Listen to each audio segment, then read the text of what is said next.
గౌతమ్ గారు, అలా అండి. ఇద్దరు లెజెండరీ కమెడియన్స్, మీ నాన్నగారు ఇటు కిషోర్ గారు, వాళ్ళతో చేయటం అంటే మీకు కొద్దిగా కష్టమే కదా, ఎలా? 100% అంటే ఫస్ట్ టైం చెప్పినప్పుడే నాకు చిన్న భయం స్టార్ట్ అయిందండి. అంటే అదే బేసిక్గా ఆయన ఫస్ట్ ఎప్పుడైతే వీళ్ళిద్దరితో పాటు అన్నప్పుడే నాకు కొంచెం చిన్న షివర్ స్టార్ట్ అయింది. ఫస్ట్ డే షూట్కి మేము వెళ్ళినప్పుడు నాన్నగారితో ఫస్ట్ షాట్ ఉండింది. ఆ సీన్లో బేసిక్గా నేను ఆయన కొంచెం అంటే డామినేట్ చేసి మాట్లాడాల్సిన సీన్ అనమాట అది.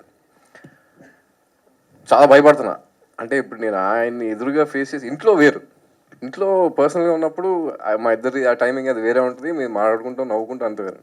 బట్ కెమెరా ముందు యాక్షన్ అనేటప్పుడు చిన్న షివర్ స్టార్ట్ అయింది. తర్వాత ఒకసారి పిలిచారు వ్యాన్లోకి పిలిచి, ఒరే నీ డైలాగ్స్ చెప్పరా అన్నారు.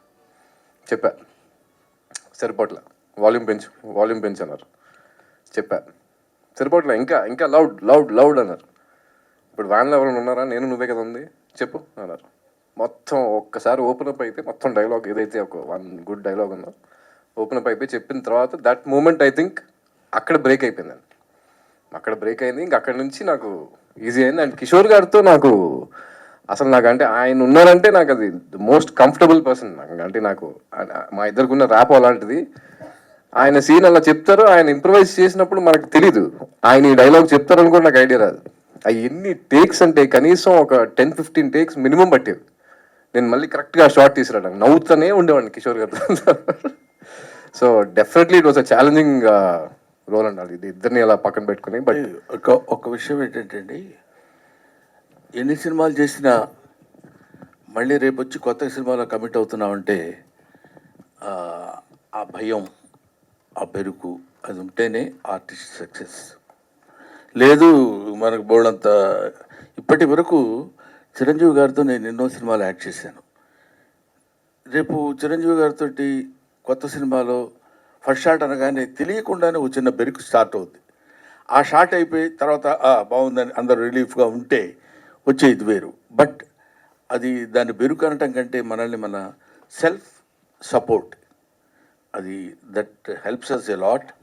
కీప్ ఇట్ మై బాయ్, అలా ఉంటేనే better. Thank you sir. Brahmananda గారు సార్, ఇక్కడ లక్ష్మీనారాయణ హెచ్ఎంటీవీ సార్. ఇప్పుడు మీరు చాలా సినిమాలు చేశారు, చాలా రకాల క్యారెక్టర్లు చేశారు. ఆ గతంలో చేసిన క్యారెక్టర్లకు ఈ క్యారెక్టర్కు మీకున్న తేడా ఏమనిపించిందో, అంత ఇంపార్టెంట్ ఏమనిపించింది ఒకటి. రెండవది చెప్తాను తర్వాత చెప్పండి. ఒకటేంటంటే ఈ మిగతా క్యారెక్టర్స్లో కూడా తాతలాగా ఎక్కడ బహుశా నేను చేసి ఉండను character. This is first time brother. దానికి తోడు తాతలా చేయడం అంటే ఈ క్యారెక్టర్కి తాతలా చేయడం ఒక చిన్న సర్ప్రైజ్.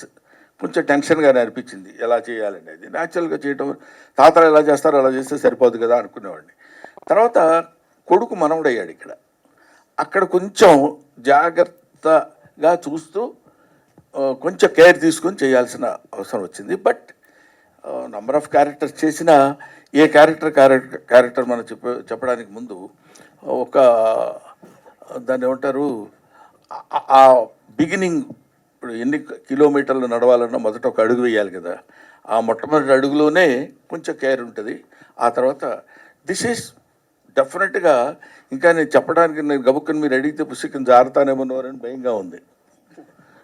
కొంచెం దాచిపెట్టారు వాళ్ళు, అవన్నీ మనం తర్వాత మాట్లాడుకుందామని. But I felt very happy.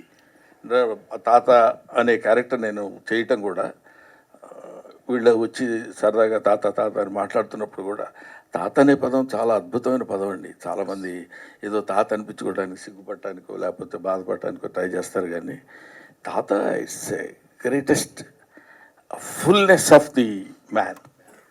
ఒక మనిషి ఒక పరిపూర్ణత్వం వచ్చితే కానీ తాత అన్నాడు. ఎందుకంటే ఆఫ్టర్ ఆల్ మనకు తెలియకుండా మనం పుడతాం.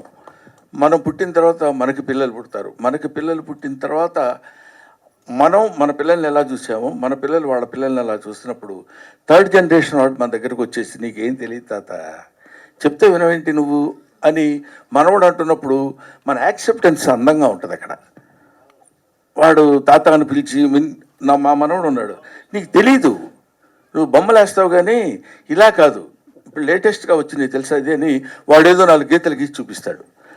దానిలో వాడు బుద్ధి లేదా నేను